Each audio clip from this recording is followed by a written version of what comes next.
Alright guys, so a lot of people are afraid about hooking up the water. Alright, so water and dumping, it really isn't that hard. I'm going to walk you through it a little bit here, show you how to do it, how to unhook it, how to hook it all back up, and how to flush properly. So don't be afraid, everybody can do this. Alright guys, so when you hook up your sewer over here, you're going to have a sewer fill. It's going to look like this. It might just be a chunk in the ground. If you notice, they're threaded. You're going to have this guy right here, and it's got several different thread sizes, so it fits in just about everything. So what you want to do is typically you want to have this guy disconnected to your main hose. See, it pops in there. You got little guys that fit together. So you're going to put this on here and just get a couple spins so you know it's on. Just like that. And that'll keep it secure in place. Then you can put on your clear hose and turn it to the orientation of your RV. And see, you got all these tabs, and it just goes in there and fits right in place, and it locks just like that. So all you gotta do to hook up to the sewer itself.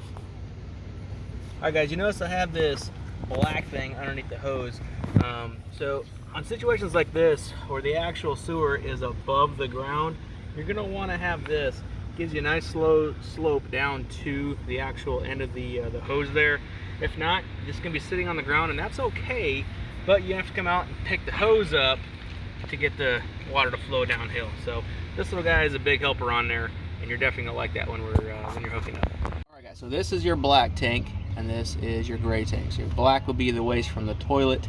Your gray tank is the waste from your sinks, from your shower, all the soapy water. So we want to use the soapy water to flush the hose from your black water. All right, so when it's time to get rid of everything, you just give it a pull, and you'll hear it come out all the way, and it's dumping everything down all the way down to the drain right. We're gonna let it go till it stops. Right now it's about to finish, and you can hear it. All right. Once we can tell the black tank is about done, like it just stopped, we're gonna close the black tank and open the gray tank and let that flush out all the lines there. Remember, that's soapy water. That's water from the sink, from the shower, so that does help clean out the hoses. So definitely want to have something in your gray tank. That way you can just flush your hoses out. Typically, you can have more water in your gray tank than your black tank. Now, if you notice, I had everything shut while we're hooked up. The reason you want everything shut is because this is a direct line down to the sewer. All right.